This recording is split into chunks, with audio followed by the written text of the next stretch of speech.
ஹரே கிருஷ்ணா. ஹரே கிருஷ்ணா பிரபுஜன். Hare Krishna. Okay bro, thank you bro.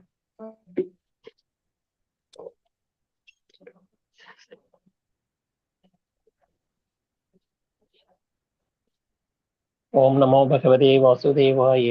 ஓம் நமோ பகவதே வாசுதேவாய. ஓம் நமோ பகவதே வாசுதேவாய. ஹரே கிருஷ்ணா. மாதாஜி பிரபுஜி. நம்ம இப்போ L2 கிளாஸ்ல ஃபர்ஸ்ட் சாப்டரை பார்க்க போறோம். நேற்று இன்ட்ரோடக்ஷன் பார்த்தோம், இன்னைக்கு ஃபர்ஸ்ட் சாப்டரை பார்க்கலாம். ஸோ வந்திருக்கும் அனைத்து பக்தர்களுக்கும் எங்களுடைய மனமார்ந்த நன்றிகளை தெரிவித்துக் கொள்கிறோம். ஸ்ரீ ஸ்ரீ ராதா கோவிந்தா இஸ்கான் டெம்பிள் பெங்களூர் சார்பாக உங்கள் அனைவரையும் வருக வருக என்று வரவேற்று நம்ம குரு பரம்பரையில சாபகாச்சாரியார், இஸ்கான் சாபகாச்சாரியார் ஸ்ரீல பிரபுபாதர் அவர்களுக்கும், இஸ் டிசேபிள் ஜெயபிரகா சுவாமி மகராஜ் அவர்களுக்கும், இஸ் டிசேபிள் நம்ம நாமனி சதாஸ் பிரபு அவர்களுக்கும் மனமார்ந்த நன்றியும் வணக்கத்தையும் தெரிவித்துக் கொண்டு நம்ம இப்போ கிளாஸ்க்குள்ள போகலாம். ஸோ நேற்று நம்ம இன்ட்ரோடக்ஷன்ல ஒரு சில விஷயங்கள் பார்த்தோம். அதாவது போர்க்களத்துல குருஷேத்திர போர்க்களத்துல படைகளை கவனிக்கிறது தான் ஃபர்ஸ்ட் சாப்டர். அதுக்கு முன்னாடி நம்ம இன்ட்ரோடக்ஷன் பார்த்தோம். ஸோ பகவத்கீதை நம்மளை அஞ்ஞானத்துல இருந்து விடுவிக்கிறது. நம்ம எல்லாருமே ஒரு அறியாமையில இருக்கோம். இந்த அறியாமையிலிருந்து விடுவிக்கிறதுக்காக இந்த புனித நூல் கொடுக்கப்பட்டிருக்கு. அர்ஜுனனுக்கு கலக்கம் இருந்தது இல்லையா, அதனாலதான் இந்த அமைப்பையே பகவான் நமக்கு ஏற்படுத்தி கொடுத்தாரு. ஏன்னா அர்ஜுனனை கலக்கத்துல வச்சு கிருஷ்ணரோட ஏற்பாடுங்கிறத நம்ம புரிஞ்சுக்கலாம். நமக்கு இந்த விளக்கத்தை கொடுத்திருக்காரு. அர்ஜுனனுக்கு குழப்பம் இல்லைன்னா நமக்கு இந்த பகவத்கீதையே கிடைச்சிருக்காது. ஸோ ஃபர்ஸ்ட் கேட்டது அர்ஜுனனாக இருந்தாலும் கூட அது நம்மளோட எல்லாரோட நலனுக்காகங்கிறத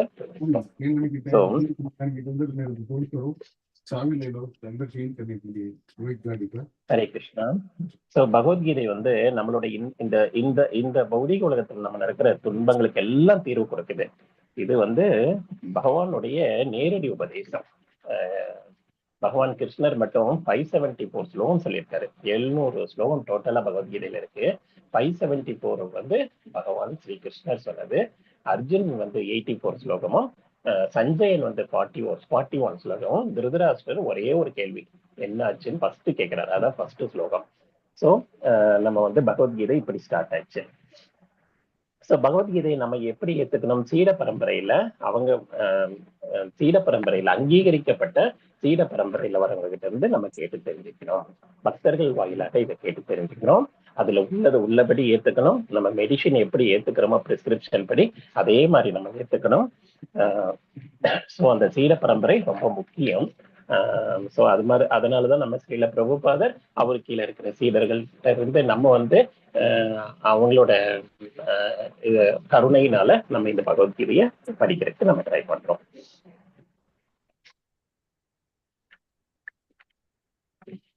ஸோ பகவத்கீதை நம்ம பகவத்கீதையை புரிஞ்சுக்கிட்டோம்னா நம்ம என்ன மாதிரி செயல்பாடுகள் இருக்கணும், நம்மளுடைய செயல்கள் எல்லா வேலைகள் எல்லாம் செய்யும் போது கிருஷ்ணருக்கு அர்ப்பணித்து பலரை பகவானுக்கே அர்ப்பணிச்சுட்டு நம்ம அந்த செயல்கள்ல பற்று இல்லாம பண்ணணும். அது புரிஞ்சுக்கணும். நம்ம செய்யற நம்ம சாப்பிடுற உணவுகள் எல்லாத்தையும் பகவானுக்கு பிரசாதமாக படைத்து அதை நாம் உண்ணணும். நம்ம பேச்சு எல்லாமே கிருஷ்ண கதைகளை பத்தி பேசணும். நினைவு எப்பவுமே கிருஷ்ணரோட ஸ்மரணத்துல இருக்கணும். ஸோ பகவானையே நினைச்சிட்டு இருக்கும் போது நமக்கு கடைசி நேரத்தில் நம்ம பகவானை நினைக்க முடியும்.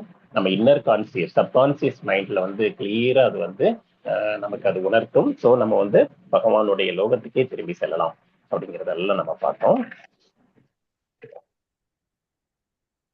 ஸோ பகவான் 6 ஐஸ்வர்யங்கள் நிறைந்தவர். புகழ், அழகு, அறிவு, உறவு, இந்த மாதிரி எல்லாத்துலயும் முழுமையா இருக்காரு. சச்சிதானந்த விக்கிரக ரூபத்துல நம்ம பகவானை வழிபடுறோம். சோ இதுல இருந்து நம்ம என்ன தெரிஞ்சுக்கலாம்?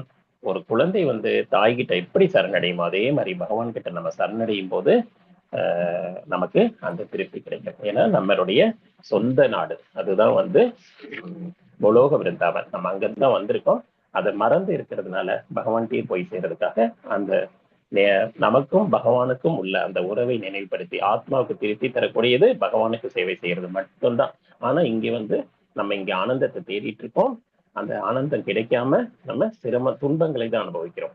அதுக்காக நம்ம ஆத்மாவுக்கு திருப்தி தரக்கூடிய அந்த சேவை மனப்பான்மையில நம்ம பகவானை அணுகணும். ஸோ சரணடைகிறவங்களுக்கு நான் எல்லா பாவ விளைவுலேருந்து விடுவிக்கிறேன், கவலைப்படாதே அப்படின்னு சொல்லிட்டு பகவான் வந்து 18.66 கடைசி ஸ்லோகத்துல சொல்றார். சர்வ தர்மான் பரித்தேஜ்ய மாமேகம் சரணமரஜ அகம் துவம் சர்வ பாபேபியோ மோக்ஷயாமி மாசுசர அப்படின்னு, கவலைப்படாதே நான் இருக்கேன் பாத்துக்கிறேன் அப்படின்னு சொல்றாரு. ஸோ நம்ம கார்பட்டே தோசோ பகத ஸ்வாவாங்கிற ஸ்லோகத்துல 2.7 ஸ்லோகத்துல நம்ம குரு கிட்ட சரணடைஞ்சு நம்ம இந்த ஞானத்தை புரிஞ்சுக்கணும். அடக்கமான கேள்விகளை கேட்டு அவருக்கு பணிவிடை செய்து நம்ம இந்த ஞானத்தை புரிஞ்சுக்கிறோம். உயர்ந்த ஞானமா இருக்கு, கல்விக்கெல்லாம் அரசனா இருக்கு. ஸோ திருதராஷ்டிரன் வந்து இந்த அஸ்தினாபுரம் ராஜ்யத்துக்கு வந்து சக்கரவர்த்தியா இருக்கிறாரு. அவருடைய மகன்கள் 100 பேர் வந்து கௌரவர்கள் வந்து போருக்கு தயாரா ஆயத்தமாகி நிற்கிறாங்க. ஆப்போசிட் சைட்ல பாண்டவர்கள் 5 பேர் இருக்காங்க. அதுல வந்து அர்ஜுனன் முன்னாடி நிற்கிறாரு. அர்ஜுனன் கூட வந்து நமக்கு பகவான் ஸ்ரீகிருஷ்ணர் வந்து பார்த்த சாரதியா இருக்காரு. பகவானுடைய புலன்களையும் கட்டுப்படுத்தி, பகவான் வந்து அர்ஜுனுடைய புலன்களையும் கட்டுப்படுத்தி அவனுக்கு வழிமுறை காட்டுவதற்காக பகவானே பார்த்த சாரதி அங்க வந்திருக்காரு. ஏன்னா தன்னுடைய பக்தனுக்கு எப்பவுமே பகவான் காத்துக்கிட்டு இருக்காரு, செய்யறதுக்கு உதவி செய்யறதுக்கு அப்படிங்கிறத நம்ம புரிஞ்சுக்கலாம். ஸோ ஃபர்ஸ்ட் ஸ்லோகம் நம்ம என்ன பார்த்தோம்? திருதராஷ்டிர உவாச்ச தர்மக்ஷேத்ரே குருக்ஷேத்ரே சமவேதாயுத்சவக மாமகா பாண்டவச்சைவ கிமகுர்வத சஞ்சய. அதாவது 24th ஸ்லோகம், correct, 24th slide correct. So Dhritarashtra தான் கேட்கிறாரு, தர்மக்ஷேத்திரம் குருக்ஷேத்திரம், இந்த குருக்ஷேத்திரம் வந்து செலக்ட் பண்ணியிருக்காங்க இல்லையா, அது தர்மத்திற்கு உகந்தது. தர்மங்கள் நடக்கக்கூடிய விஷயங்கள், தேவதைகள் எல்லாம் வந்து அங்க யாகங்கள் செய்யக்கூடிய புனித ஸ்தலம். அந்த ஸ்தலத்துல செய்யறாங்க. சமவேதா யுத்சவக மாமகா பாண்டவ செய்வ அப்படின்னு சொல்லியிருக்காங்க. மாமகான்னா என்னுடைய மகன்களும் பாண்டவர்களின் புதல்வர்களும் என்ன செய்தார். இதுல முக்கியமா தெரிஞ்சுக்கிறது இந்த பிரிவு மனப்பான்மை. அவருக்குள்ள மனப்பான்மை இங்க வெளிப்படுது. என்னுடைய மகன்கள்னு சொல்லியிருக்கிறோம். இந்த தன்னுடைய தம்பி மகன்களாக இருந்தா கூட என்னுடைய மகன்களும் பாண்டவின் புத்திரர்களும் என்ன செஞ்சாங்க அப்படிங்கிறத இங்க வந்து கேட்டதுல அவருடைய மனப்பான்மை நமக்கு இங்க தெரியுது. சோ அவரு வேறுபாடு பார்க்கிறாரு. தன்னுடைய மகன்கள் வேறு, பாண்டவர்கள் வேறுங்கிற மாதிரி பிரிவு மனப்பான்மையில பேசுறாரு. இதுதான் வந்து அந்த போருக்கே காரணமா இருக்கு. அவர் எல்லாரையும் தன்னுடைய மகன்களாக பாவித்திருந்தால் இந்த போரே நடந்திருக்காது. ஏன்னா அவங்களுக்கு கொடுக்க வேண்டிய ராஜ்யத்தை கொடுத்திருந்தா எந்த தொந்தரவும் வந்திருக்காது. இது அப்ப மட்டும் இல்லை, இப்பவும் நடந்துட்டு தான் இருக்கு இது. சோ இதுல இருந்து நம்ம புரிஞ்சுக்கிறோம். சோ அந்த 4 எண்ணங்கள் இருக்கும்போது நம்ம நிறைய சிக்கல்களை அனுபவிக்கிறோம். திருதராஷ்டிரன் நான் என்றும் மட்டும் எனது என்ற மனப்பான்மை வந்து இந்த போருக்கு காரணமா இருக்கு. இந்த குருசேத்திரத்தோட மகிமைகள் ரொம்ப அற்புதமா இருக்கு. தர்மங்களை நிலைநாட்டுவர்களுக்கு தான் அந்த இடத்துல வந்து வெற்றி கிடைக்கும்ங்கிறது அவர் மனசுக்குள்ள உள்ளுக்குள்ள ஒரு பயம் இருக்கு. அந்த பயத்தினால அவரு தடுமாறுறாரு அப்படிங்கிறதெல்லாம் பார்த்தோம். ஸோ அந்தந்த இடத்துக்கு தகுந்த மாதிரி நம்ம ப்ரிப்பேர் பண்ணிட்டு போறோம் இல்லையா, அது நம்மள கிருஷ்ண உணர்வு, நம்மளை உணர்வுகளை மாத்துது. அதே மாதிரிதான் தர்மக்ஷேத்திரம்ங்கிற அந்த புனிதமான இடத்துல இந்த போர் நடக்கிறதுனால அதற்கான மகிமைகள் அற்புதமா இருக்கும் அப்படிங்கிறது தான். ஸோ இது ஒரு வழிபாட்டு ஸ்தலமா இருக்கு. ஹரே கிருஷ்ணா. ஸோ இதெல்லாம் பார்த்துட்டோம் நினைக்கிறேன். ஸோ தலைவர்கள் எப்படி ரியாக்ட் பண்றாங்க? தலைவர்கள் வந்து அதிகாரத்தை பகிர்ந்தளிக்கிறாங்க, பொறுப்புணர்வோட இருக்காங்க, நன்றி உணர்வோட இருக்காங்க, செல்வாக்கு உள்ளவங்களா இருக்காங்க, தொடர்பு திறன் இருக்காங்க, பச்சாதாபம், நன்றி உணர்ச்சி, கருணை, இந்த மாதிரி எல்லா இதுலயும் உயர்ந்தவங்களா இருக்கிறாங்க அதிகாரிகள். ஆனா திருதராஷ்டிரன் எப்படி இருக்காங்க? சந்தேகம், அவருக்குள்ள ஒரு பயம், பாரபட்சம் பார்க்கிறாரு. அதுதான் நான் மாமகா பாண்டவ செய்வன் சொன்னாரு. ஸோ அதனால ஏதாவது தீங்கு நடந்துருமோ, நம்ம பசங்களுக்கு ஏதாவது ஆயிடுமோ அப்படிங்கிற பயம் அவருக்கு உள்ளுக்குள்ள ஏற்படுத்துது. தலைவர்கள் எப்பவும் தன்னோட இருக்கிறவங்க எல்லாரையும் அட்ராக்ட் பண்ற மாதிரி அவங்களுடைய செயல்கள் இருக்கணும், உயர்ந்த தனத்துல இருக்கணும். ஏன்னா அவங்கதான் ரோல் மாடலா இருக்காங்க, அவங்களே தான் பின்பற்றுவாங்க. அதனால அவங்க வந்து சரியான வழிமுறை காட்டணும். அப்பதான் அதை பின்பற்றுவங்களும் கரெக்டா இருப்பாங்க. இதெல்லாம் நம்ம பார்த்தோம்.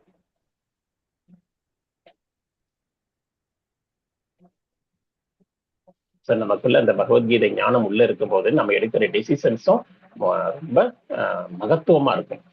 அதாவது ப்ராப்ளம் வந்ததுக்கு அப்புறம் ஃபேஸ் பண்றதை விட நம்ம ப்ராப்ளம் வர்றதுக்கு முன்னாடி எடுத்துக்கிற இந்த ஞானம் தான் பகவத்கீதை ஞானம். ஸோ இந்த பகவத்கீதை ஞானத்தோட நம்ம எடுக்கிற டிசிஷன்ஸ் வந்து ரொம்ப பர்ஃபெக்டா இருக்கும்.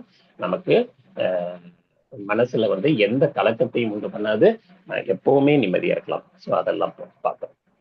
ஸோ இந்த இங்க வந்து குருஷேத்திரம்ங்கிறது ஒரு போர்க்களம் இல்லையா? அந்த போர்க்களம் வந்து ஒரு வயல் மாதிரி இங்க சொல்லியிருக்காங்க, புனித தலம் அது.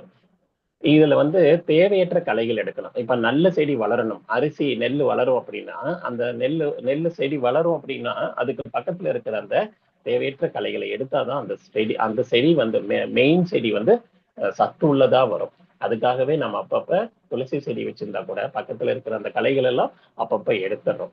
களைகளை எடுத்தாதான் அந்த மெயின் செடிக்கு வந்து ஸ்ட்ரென்த் கிடைக்கும். அதே மாதிரிதான் பகவான் இந்த இடத்துல எதுக்காக வந்திருக்காரு?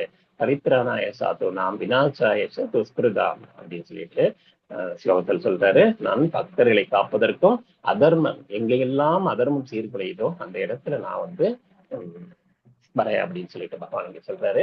சோ இங்க திருதராஷ்டர் மற்றும் துரியோதனன் வந்து அதர்மத்து சைட்ல அவங்க ஆட்சி புரிஞ்சாங்க, நிறைய பேருக்கு தொல்லைகள் கொடுத்தாங்க. சோ அந்த கலைகளை கலையணும் இல்லையா? பாண்டவர்களுக்கு அந்த ராஜ்யத்தை கொடுக்கணும். ஏன்னா நீதி தவறாது நெறிமுறையில தர்மத்தின்படி வழி நடத்துறவங்க தான் இந்த பாண்டவர்கள். அதுல யுதிஷ்டர் தலைமையில நல்லாட்சி மக்களுக்கு கிடைக்கும் அப்படிங்கிறதுனால பகவான் இங்க வந்து இந்த போருக்காக தன்னையே அவரு வந்து தன் நண்பருக்காக தானே வராரு அப்படிங்கிறத இங்க புரிஞ்சுக்கிட்டோம். ஸோ மெயினா ஃபர்ஸ்ட் ஸ்லோகத்துல தெரிஞ்சுக்க வேண்டியது நம்ம திருதராஷ்டரோட அந்த மனப்பான்மை, பிரிவு மனப்பான்மை, பிரிச்சு பார்க்கிறாரு இல்லையா? அதுதான் வந்து தவறான ஒரு சிந்தனை. அந்த எல்லாத்தையும் அனுபவிக்கணுங்கிற பேராசை அவரு உள்ளுக்குள்ள மட்டும் குருடா இல்ல, வெளிப்புறம் மட்டும் குருடா இல்ல, உள்ளுக்குள்ளேயும் குருடா இருக்காரு. அதனால இந்த ஞானம் இல்லாம செயல்படுறாரு, அறியாமையில இருக்கிறதுனால அவரு வந்து இவ்வளவு பெரிய போருக்கு வந்து காரணமா இருக்காரு. சோ இது இந்த ஃபர்ஸ்ட் ஸ்லோகத்துல இருந்து தெரிஞ்சுக்கிறோம்.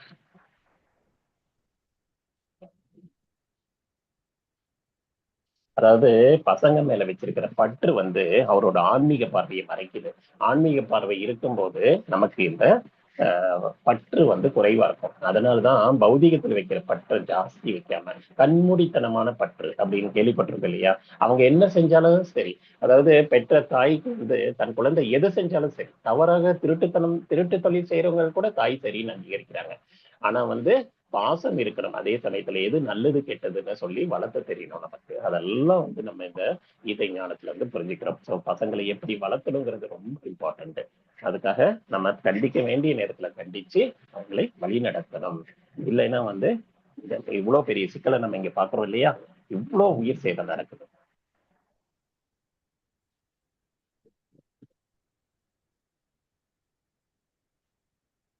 செகண்ட் ஸ்லோகம்.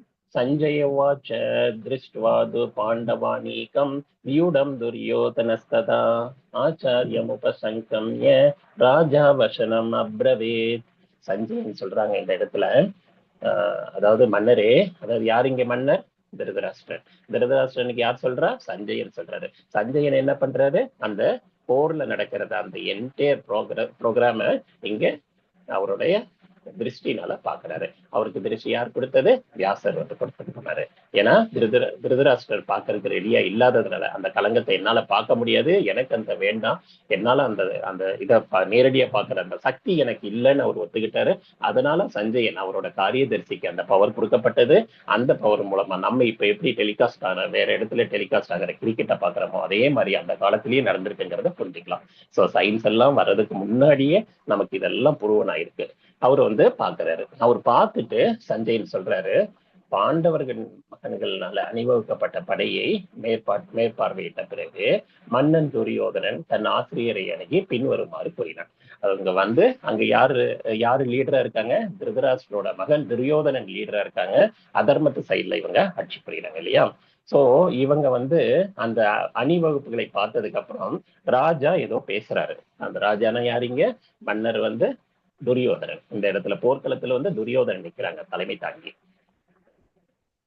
அப்படி என்ன அவர் சொல்றாரு அப்படிங்கிறத பார்க்கலாம். துரியோதனோட ராஜதந்திரம், அதாவது கார்பரேட் கம்பெனில பார்த்துருப்பீங்க, ஒரு மாதிரி டிப்ளமேட்டிக்கா பேசி நம்மளை வந்து இன்சல்ட் பண்ணுவாங்க. நம்ம வந்து டார்கெட்டை ரீச் ஆகல அப்படின்னா வேறவங்க முன்னாடி ஒரு மாதிரி எல்லாம் இன்சல்ட் பண்ணுவாங்க. அதே மாதிரியே இங்க துரியோதனன் வந்து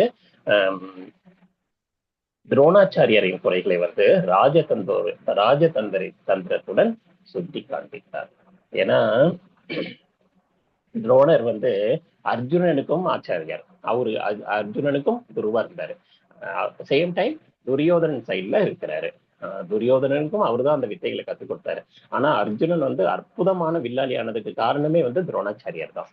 சோ துரோணாச்சாரியர் வந்து இந்த பாகுபாடு பார்த்திடக்கூடாது. ஏன்னா அந்த பக்கம் இருக்கிறவங்களும் இவருக்கு வேண்டியவங்க. அர்ஜுனன் வந்து முதன்மையான சீடன்னு சொல்லிட்டு அவரு பிரகடனைப்படுத்தினாரு. அந்த அளவுக்கு அர்ஜுனன் உயர்ந்த சீடனாக இருந்தாங்க. நிறைய விஷயங்களை நல்லபடியா கத்துக்கிட்டாங்க. அர்ஜுனோட திறமை வேற யாருக்குமே இல்லை.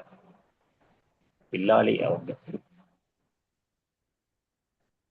சோ நம்ம வாழ்க்கையில நம்ம சில எதிர்மறைகள்னால சூழ்ந்திருக்கோம். அவங்களால நம்ம எவ்வளவு பாதிக்கப்படுறோங்கிறத நம்ம இங்க தெரிஞ்சுக்கலாம். அதாவது நம்ம சுத்தி இருக்கிறவங்கனாலயே நம்ம தொந்தரவுக்கு ஆளாகிறோம் அப்படிங்கிறது நம்ம புரிஞ்சுக்கணும். சோ நம்ம எந்த சங்கத்துல இருக்கணுங்கிறதையும் நம்ம அப்பப்ப நெறிமுறைப்படுத்திக்கணும். கரெக்டான சங்கத்துல இருக்கணும். இப்ப பக்த சங்கத்துக்கு வந்த உடனே நம்மளை விட்டு ஒரு சில உறவுகள் விலகலாம். விலகிச்சுன்னா நல்லதுதான். அது யாரு எந்த நேரத்துல இருக்கணுங்கிறத பகவான் டிசைட் பண்றாரு. தன்னுடைய பக்தருக்கு அவர் கூடவே இருந்து அருள் பாவிக்கிறாரு. அதனால வந்து நம்ம அந்த சங்கம் ரொம்ப முக்கியம். அதனால இல்லைன்னா என்னாகும், நம்ம மனசு ரொம்ப பாதிக்கப்பட்டோம். ஏன் அப்படின்னு சொன்னாங்க, துரோணர் வந்து தவறான இடத்துல இருக்காரு. துரோணரும் பீஷ்மர் இவங்க எல்லாருமே வந்து உயர்ந்த தளத்துல இருக்கிறவங்க. ஆனாலும் வந்து தவறான ஒரு இடத்துல இருக்காங்க. திரௌபதி அம்மாவுக்கு அவ்வளோ பெரிய இன்சல்ட் நடந்தப்ப அவங்களால ஒண்ணுமே பண்ண முடியல. ஏன்னா அவங்க எல்லாம் கை கட்டி யாசகம் செய்யறாங்க. யாருக்கிட்ட? துரியோதனன் கிட்ட. துரியோதனன் வந்து ஆட்சி புரியுற அந்த ஆட்சியில் இருக்கிறதுனால அவங்கனால எதுவுமே பேச முடியல. ஏன்னா மேனேஜ்மெண்ட் எம்டி பேசும்போது ஒரு சில டைம் நம்ம பேசவே முடியாது இல்லையா? பாஸ் இஸ் ஆல்வேஸ் பாஸ் அப்படிம்பாங்க. பாஸ் இஸ் ஆல்வேஸ் கரெக்ட் அப்படிம்பாங்க. அப்படின்னா என்ன அர்த்தம்? அவர் சொல்றதெல்லாம் கரெக்ட்னு ஒத்துக்கணும். அப்படி இருக்கிற அது இப்ப நம்ம எல்லாம் ஒரு சில கம்பெனில ஒரே கம்பெனில இருக்க முடியறது இல்லை. ஏன்னா அவங்க சரியான முறையில எப்ப டீவியேஷன் நமக்கு மனசுக்கு பிடிக்காத மாதிரி நடந்துக்கிறாங்களோ நம்ம கம்பெனியை மாத்திடுறோம் இல்லையா? பட் துரோணர் வந்து அந்த மாதிரி மாத்த முடியல. ஏன்னா வந்து அவர் அந்த பாண்டிங்ல போய் சிக்கிக்கிட்டாரு. ஈவன் பீஷ்மர் கூட அங்க ஒரு சபதம் எடுத்ததுனால, அந்த ராஜ்யத்தை நான் காப்பாத்துவேன் அப்படிங்கிற அந்த ஒரு வாக்கு கொடுத்ததுனால அந்த சபதத்தை மீறி இவங்க நல்லா வெளியில வர முடியாம தடுமாறிட்டு இருக்கிறாங்க. சோ அதை இங்க சொல்றாங்க.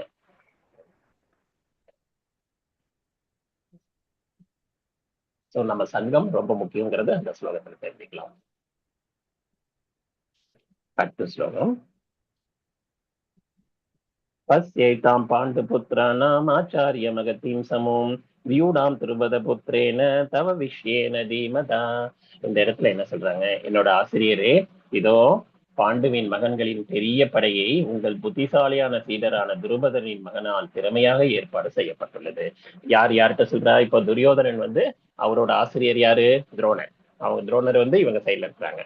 சோ இந்த மாதிரி இந்த களத்துல சொல்லப்பட்ட ஒவ்வொரு விஷயத்திலையும் நமக்கு ரொம்ப முக்கியமான கருத்துக்கள் இருக்கு. இதுல நிறைய விஷயங்களை தெரிஞ்சுக்கலாம். சோ ஒவ்வொரு தடவை படிக்கும் போதும் நமக்கு ஒரு சில கருத்துக்கள் தெரியும்.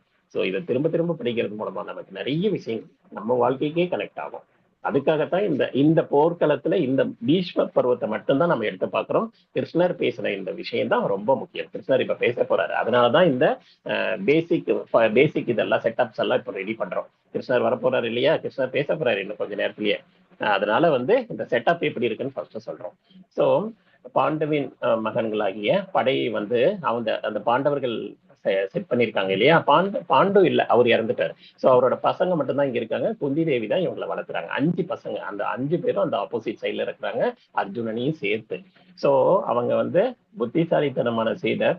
அது வந்து யார் அந்த படையை வந்து நடத்துறாங்க? துருபதனுக்கு யாரு வந்து ட்ரைனிங் கொடுத்தா? நம்ம துரோணர் தான் கொடுத்திருக்காரு. சோ துரோணர் தான் வந்து ரொம்ப முக்கியமா 2 படைகளுக்கும் ஆசிரியரா இருக்காரு அப்படிங்கிறத தெரிஞ்சுக்கிறோம். சோ அதனால என்னாச்சு? அவங்களும் வந்து திறமைசாலி தான். ஏன்னா துரோணர் தான் அவருக்கு வந்து ட்ரைனிங்கே கொடுத்திருக்காரு. சோ அவங்க சைடும் இருக்கிறத எப்படி இருக்குன்னு பாருங்க அப்படின்னு சொல்லிட்டு யார் சொல்றா? நம்ம துரியோதனன் வந்து துரோணாச்சாரியர்கிட்ட சொல்றாரு. சோ இதுல துரியோதனோட மனநிலை என்னங்கிறத பார்க்கலாம். அதாவது தன்னோட படையை வந்து பெருமையா பேசிக்கிறாரு. எனக்கு வந்து உயிரை கூட கொடுக்கக்கூடிய அந்த மாதிரி வீரர்கள் எல்லாம் எங்கிட்ட இருக்கிறாங்க இந்த சைடு அப்படிங்கிறத அதை தெரிஞ்சுக்கிறோம். சோ துரியோதனோட பேராசை எப்படி இருக்கு அப்படிங்கிறத இங்க பார்க்கலாம். அந்த படையை பார்த்ததுக்கு அப்புறம் அவனோட மனநிலை வந்து பாண்டவர்களோட சேனையை பத்தி விவரிக்கிறாரு. பாண்டவர்கள்ல யார் யார் இருக்கிறாங்க, யார் யார் ரொம்ப, அதாவது பீமன் இருக்காரு, அவங்க படைகள்ல இருக்கிறவங்க அத்தனை பேரையும் திருஷ்டத்யும்னன் இருக்காங்க, அர்ஜுனன் இருக்காங்க. சோ இந்த மாதிரி எல்லாரும் அவங்கள பத்தி சொல்லிட்டு அதே சமயத்துல தன்னோட படையை பத்தி சொல்றாரு. சோ இது ஒரு ராஜதந்திரம் அப்படிங்கிறத நம்ம இங்க தெரிஞ்சுக்கலாம். அதாவது தன்னோட படையும் ஒண்ணு கம்மி இல்ல, நீங்க அங்கதான் இருக்கிறவங்க பெருமையா நீங்க நினைச்சிடாதீங்க, எங்கிட்டையும் வந்து திறமையான ஆளுகள் இருக்காங்க. எனக்காக துரியோதனன்னு சொன்னா உயிரை கொடுக்கக்கூடிய என்னுடைய வீரர்களும் மகத்தான வீரர்கள் அப்படின்னு சொல்லிட்டு ரெண்டு படையில் இருக்கிற வீரர்களை பத்தியும் ஏன்னா இங்க பேசுறாரு. ஏன்னா இங்க யார் யார் இருக்கா, பீஷ்மர் இருக்காரு. எல்லாம் அதாவது தனக்கு இறப்பே தான் விருப்பப்பட்டால் மட்டும்தான் நடக்குங்கிற வரத்தையே வாங்கிட்டு வந்த ஒரு பீஷ்மர் அவ்வளவு பலசாலி. அவர்னாலதான் அத்தனை ராஜ்யங்கள் அவங்களுக்கு சேர்ந்தது. அவ்வளவு பெரிய ராஜ்யமாச்சு அஸ்னாபுரம். அவ்வளவு சக்கரவர்த்தியா இருக்காரு இவரு. இந்த அரசன் வந்து திருதராஷ்டிரர் வந்து சக்கரவர்த்தியா இருக்காரு. அந்த அளவுக்கு பீஷ்மர் எல்லாம் நிறைய வெற்றி வாகை சூடியிருக்காரு. சோ இங்க யார் யார் இருக்கா, கர்ணர் இருக்காரு, கிருபாச்சாரியார் இருக்கிறாரு, அஸ்வத்தாமா இருக்காங்க. எல்லாமே வந்து ரொம்ப மிகப்பெரிய பலசாலிகள். இத வந்து சொல்லிட்டோம், இருந்தாலும் அவன் மனசுல இருக்கிற பயத்தையும் அதையும் சொல்றாரு. அவருக்கு என்ன சந்தேகம் இருந்தது, ஒரு பயம் இருந்தது, சந்தேகம் இருந்தது. என்ன பயம்? சோ இவ்வளவு மகத்தான வீரர்கள் ஆப்போசிட் சைட்ல இருக்கிறாங்களே அப்படின்னு சொல்லிட்டு உள்ளுக்குள்ள ஒரு பயம். இன்னொன்னு வந்து சந்தேகம் என்ன, இங்க துரோணர் வந்து அவங்களுக்கு வந்து ட்ரைனிங் கொடுத்ததுனால அவங்களும் நம்ம சீடர்கள் தான் அப்படிங்கிறதுனால இவர் ஏதாவது பாரபட்சம் காட்டி நம்மளை தோல்வி பெற செய்து விடுவாரோ அப்படிங்கிற அந்த பயமும் உள்ளுக்குள்ள இருக்குது. இதெல்லாம் அவன் மனசுக்குள்ள இருக்கிற பயம். ஏன்னா ஆப்போசிட் சைட்ல வந்து எல்லாமே பலமா இருக்கு. யார் யார் இருக்காங்க, பகவான் ஸ்ரீகிருஷ்ணரே நிக்கிறாரு பார்த்த சாரதியா. ஆனா நம்ம கிட்ட சேனைகள் நிறைய இருக்கு. அவங்க சேனைகளை யார்கிட்ட இருந்து வாங்கினாங்க, கிருஷ்ணர்கிட்ட இருந்து சேர்த்து வாங்கிட்டாங்க. கிருஷ்ணர் ஒரு ஆப்ஷன் கொடுத்தாரு, நான் வேணுமா என்னோட படைகள் வேணுமான்னு சொல்லிட்டு. அப்போ வந்து நாங்க 2 பேரும் ஒரே இடத்துல இருக்க மாட்டோம். போர் புரியும் போது நான் 2 பக்கமும் நாயத்துமா நடத்துக்கணும். சோ யாரோ ஒருத்தர் வந்து படைகளை எடுத்துக்கலாம், யாரோ ஒருத்தர் வந்து நான் வந்து அந்த படையில சேர்ந்துக்கிறேன் அப்படின்றாரு.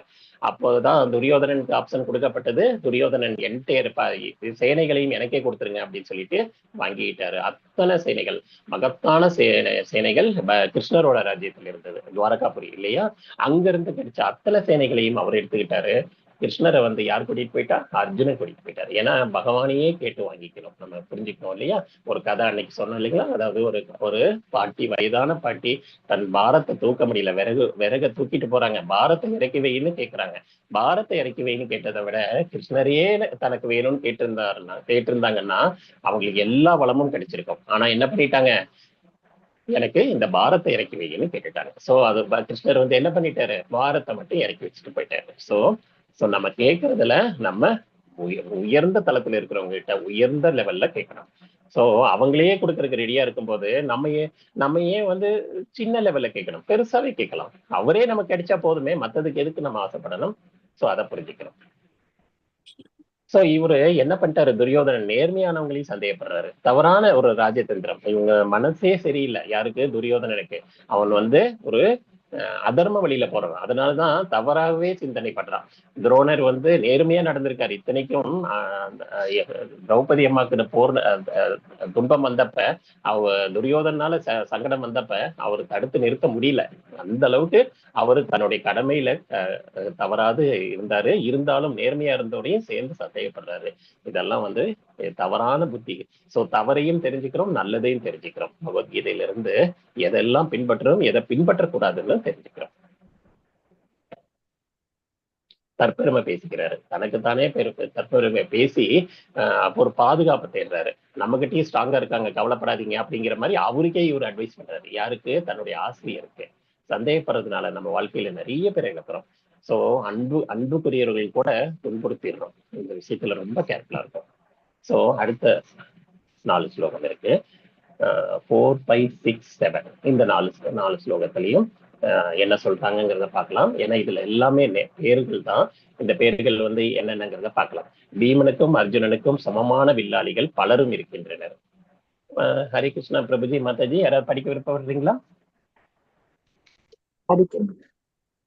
எஸ் அந்த சேனையின் பீமனுக்கும் அர்ஜுனனுக்கும் சமமான வில்லாளிகள் பலரும் இருக்கின்றனர். யுயுதானன், விராடன், துருபதன் போன்ற மாபெரும் வீரர்கள் உள்ளனர். மேலும் கிருஷ்ணகேது, சேகிநாதன், காசிராஜன், புருஷித், குந்திபோஜன், சைத்யன் போன்ற சிறந்த பலமிக்க போர் வீரர்கள் பலரும் உள்ளனர். வீரானான யுதமான்யு, பலம் உள்ள உத்தமௌஜன், சுபத்திரையன் புதல்வன் மற்றும் திரௌபதியின் குமாரர்களும் இருக்கின்றனர். இப்படை வீரர்கள் அனைவரும் மாபெரும் ரத வீரர்கள். ஆனால் பிராமணரில் சிறந்தவரை தாங்கள் தெரிந்து கொள்வதாக எனது சேலையை வழிநடத்தும் தகுதி வாய்ந்த நாயகர்களை பற்றியும் தங்களிடம் கூறுகிறேன். Hare Krishna, thank you so much. இந்த இடத்துல சேனைன்னு போட்டுக்கோங்க, அது சேலை இல்ல. சேனையை வழிநடத்தும் தகுதி வாய்ந்த நாயகர்களும் இருக்காங்க. சோ யாருக்கு சொல்றாரு இவரு? தன்னோட ஆச்சாரியருக்கு இவரு அட்வைஸ் பண்ணிட்டு இருக்கிறாரு. ஆக்சுவலி குரு கிட்ட இருந்து தான் நம்ம கேட்டு தெரிஞ்சுக்கணும், நம்ம அவருக்கே அட்வைஸ் பண்ணக்கூடாது. இதெல்லாம் தவறான ஒவ்வொரு ஸ்லோகத்துல இருந்து நம்ம நிறைய விஷயங்களை தெரிஞ்சுக்கலாம். சோ இங்க எல்லாரோட பேரும் சொல்லியிருக்காங்க. யார் யார் இந்த சேனையில, பாண்டவர்கள் சேனையில பீமன் இருக்காங்க, அர்ஜுனன் இருக்காங்க, அதுக்கப்புறம் விராடன் இருக்காங்க, துருபதன் இருக்காங்க. இப்படி சாரி, அர்ஜுனனுக்கு சமமான வில்லாளிகள் வந்து கௌரவர்கள் சைட்ல இருக்காங்க. விராடன், துருபதன் போன்ற மாபெரும் வீரர்களும் உள்ளனர் அப்படின்றாரு. சோ அந்த சைடு வந்து யார் யார் இருக்கிறாங்க அப்படிங்கிறது அதையும் சொல்றாரு. சோ ரெண்டு பக்கம் உள்ள வீரர்களை பத்தி பேசி நம்ம ஒன்றும் பயப்பட தேவையில்லை, நமக்காக உயிரை கொடுக்கறதுக்கும் இருக்கிறாங்க அப்படின்னு ஒரு ராஜதந்திரத்தோட துரியோதனன் வந்து துரோணாச்சாரியரை அணுகிறாரு அப்படிங்கறத இங்க தெரிஞ்சுக்கலாம். ஹரே கிருஷ்ணா. அடுத்த 4 ஸ்லோகம். சோ இதுல வந்து மறுபடியும் சொல்றாரு, இங்க வந்து யார் யார் இருக்கிறா? பீஷ்மர், கர்ணன், பீஷ்மர் பிதாமகன் இருக்காரு, கர்ணன் இருக்காரு, கிருபாச்சாரியா இருக்காரு, அஸ்வத்தாமன், விகர்ணன் இருக்காங்க, அப்புறம் வந்து சோமதத்தனான குமாரனான பூரீஸ்வரன் இருக்காங்க. இப்படி போர்ல எல்லாரும் வெற்றி மட்டுமே பார்த்தவங்க. இவங்க எல்லாம் எனக்காக உயிரை கொடுக்கக்கூடிய எண்ணற்ற மாபெரும் வீரர்கள் எனக்காக இருக்காங்க. இதெல்லாம் துரியோதன் பெருமிதமா தற்பெருமை சொல்லிக்கிறாங்க. தற்பெருமை வந்து பயத்தை காட்டுது, உள்ளுக்குள்ள இருக்கிற பயத்தை காட்டும். ஏன் அதெல்லாம் சொல்லணும்னு அவசியம் இல்லை, இது எல்லாருக்குமே தெரிஞ்சுதான். இருந்தாலும் அதை பத்தி பேசுறாரு. யுத்தத்தில் வல்லுநர்களான அவர்கள் அனைவரும் பலவிதமான ஆயுதங்களோட ரெடியா இருக்கிறாங்க அப்படிங்கிறாங்க. ஆனா இங்க வந்து பீஷ்மர் கூட, பாட்டனார் வந்து பீஷ்மர் ரெண்டு பக்கமா ஒரு தாத்தாவா இருக்காரு. அதனாலதான் கலங்கி போய் அர்ஜுனன் உட்கார்ந்தார். ஏன்னா எல்லாமே ரெண்டு பக்கமும் உறவுக்காரர்கள். பாட்டனாரும் ரெண்டு பக்கமும் இருக்காங்க. அந்த தாத்தா வந்து ரெண்டு பேருக்குமே அவங்களோட தாத்தா தான். அதே மாதிரி துரோணாச்சாரியர் வந்து ரெண்டு பேருக்குமே ஆசிரியர்கள் தான். பாண்டவர்கள் சைடும் ஆசிரியர்கள் தான், கௌரவ சைடும் ஆசிரியர்களா இருக்காரு. சோ இந்த மாதிரி ஒரு கழகத்துலதான் அங்க போய் அர்ஜுனன் அங்க கலங்கி போய் நின்னது. அதனாலதான் வந்து இந்த அட்வைஸ் அவருக்கு தேவைப்பட்டுச்சு. அதனால பகவான் கிட்ட சரணடைகிறாருங்கிறத. ஆனா பாண்டவ சேனை வந்து ரொம்ப சின்னதா இருக்கு. ஏன்னா அவங்க சேனைகளை வந்து மேஜர் சேனைகள் எல்லாம் கிருஷ்ணர்கிட்ட இருந்து இவங்க வாங்கிட்டாங்க, கௌரவர்கள் வாங்கிட்டாங்க. ஏன்னா கிருஷ்ணரை கேட்காம கிருஷ்ணரோட சேனைகளை வாங்கிட்டாங்க. அதனால பெருமையாவும் பேசிக்கிறாரு, அதே சமயத்துல உள்ளுக்குள்ள பயமும் இருக்கு. ஆனா இங்க பீஷ்மருக்கு வந்து முழு பாதுகாப்பு அளிக்கணும், அவருக்கு எந்த தொந்தரவும் ஆயிடக்கூடாது, அதையும் பாத்துக்கணும் அப்படின்னு சொல்றாரு.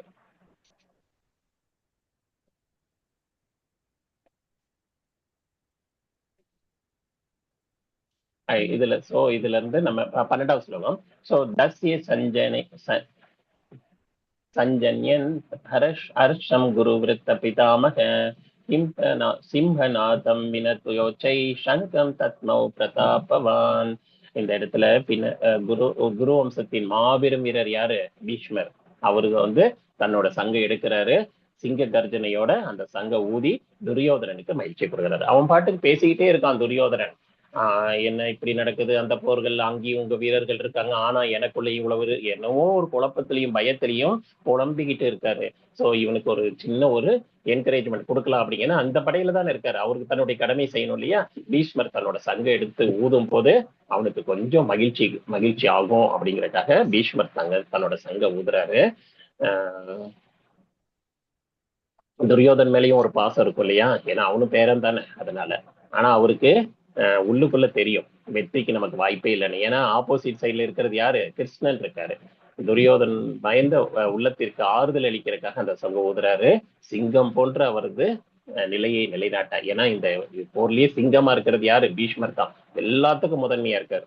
போர்ல விட்டு கொடுக்க போறது இல்லைங்கிறதையும் உணர்த்துறாரு. நீ அதை பத்தி கவலைப்படாத, எங்க கடமையை நாங்க செய்யறோம், நீ பண்றத பண்ணு, ஆனா ஜெயிக்கிறது யாருன்னு பார்ப்போம் அப்படிங்கிற மாதிரியே சொல்லிட்டாரு. அப்படின்னா இவருக்கு தெரிஞ்சு போச்சு என்ன நடக்கும்ங்கிறது, இவருக்கு ஆல்ரெடி தெரிஞ்சு போச்சு. ஏன்னா ஆப்போசிட் சைட்ல பகவான் ஸ்ரீ கிருஷ்ணர் இருக்கிறாரு. ஹரே கிருஷ்ணா.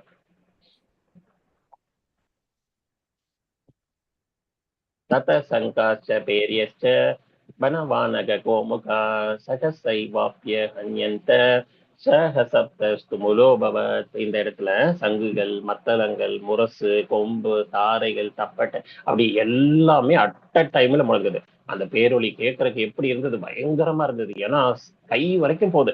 ஒரு சங்கு ஊதும் போதே நம்ம பார்த்திருக்கோம் எப்படி இருக்குன்னு சொல்லிட்டு.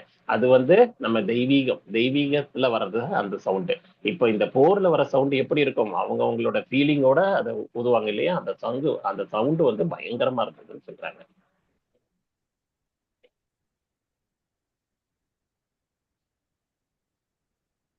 சோ மறுதரப்புல வெள்ளை குதிரைகள் பூட்டிய மிகச்சிறந்த ரதத்தின் அமர்ந்திருந்த பகவான் கிருஷ்ணரும் அர்ஜுனனும் தங்களது சங்கையும் முழங்கினார். ஏன்னா பகவான் ஸ்ரீகிருஷ்ணரும் இந்த இடத்துல சங்கம் முழங்கினாரு. இந்த சங்கோட பேரெல்லாம் இங்க கொடுக்கப்பட்டிருக்கு. ரொம்ப ரொம்ப முக்கியமானது. சோ நம்ம எப்பவுமே மூத்தவர்களின் ஆசீர்வாதங்கள் என்னைக்குமே நமக்கு வழிகாட்டும். சோ அதுக்காகத்தான் பெரியவங்க கிட்ட ஆசீர்வாதம் வாங்கிக்கணும்னு சொல்லுவாங்க. நமக்கு சின்ன வயசுலயே சொல்லியிருப்பாங்க இல்லையா, சின்ன குழந்தையா இருக்கும்போது எல்லார்கிட்டையும் நம்ம ஆசீர்வாதம் வாங்கிக்கணும்.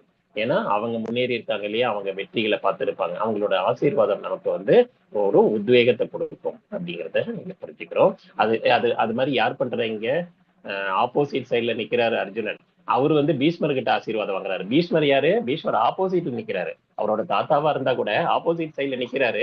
வெற்றி எனக்கு கிடைக்கட்டும்னு எனக்கு ஆசீர்வாதம் பண்ணுங்கன்னு இவர் போய் ஆசீர்வாதம் வாங்குறாரு. சோ இதெல்லாம் நல்ல குணத்தை காட்டுது. நம்ம இருக்க வேண்டிய இடம் ஆப்போசிட்ல இருந்தாலும் அவங்ககிட்டயே மரியாதையோட போய் தனக்கு எதிராக போர் புரிய வந்திருக்காரு பீஷ்மர், அவர்கிட்டயே ஆசீர்வாதம் வாங்குறாங்க. சோ இதுல இருந்து நம்ம தெரிஞ்சுக்கலாம், நம்ம அந்த அந்த ஆசீர்வாதம் நமக்கு ரொம்ப முக்கியம். பெரியவர்கள்கிட்ட மரியாதையோட ஆசீர்வாதம் வாங்கணும். சோ பகவான் அது நல்ல குணத்தை காட்டுது. சோ பகவான் கிருஷ்ணருடைய இருப்பு மட்டுமே எல்லா மங்களங்களையும் அளித்தரும். அவரை சார்ந்த எல்லாமே திவ்யமா இருக்கும் அப்படிங்கறத, அதுதான் மங்களம். பகவான் இருக்கிற இடத்துல மங்களம் கேரண்டிங்கிறத நம்ம புரிஞ்சுக்கலாம். சோ வெற்றிக்கான அறிகுறிகள் என்னென்ன இருக்கீங்க. ஹரே கிருஷ்ணன். தெய்வீக சங்கு, கிருஷ்ணர்கிட்ட இருக்கிற சங்கு தெய்வீக சங்கு. கிருஷ்ணரோட இறுதி இருப்பு வெற்றியை உறுதிப்படுத்துகிறது. கிருஷ்ணர் இருக்கிற இடத்துல வெற்றி உறுதி. அர்ஜுனன் கோயில அனுமான் சின்னம் இருக்கு.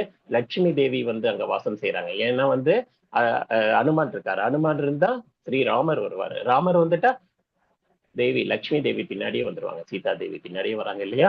அவங்கதான் அதிர்ஷ்ட தெய்வர்.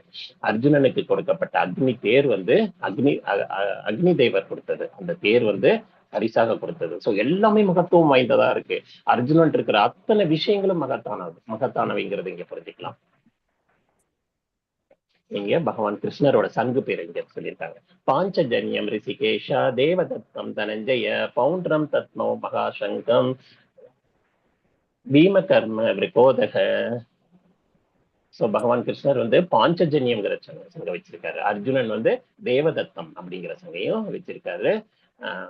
பீமன் பவுண்டரம்ங்கிற சங்கு. சோ ரொம்ப முக்கியமான விஷயங்கள் எல்லாம் மங்களம் வாய்ந்த சங்குகள், எல்லாம் வரத்துல பெற்றவை.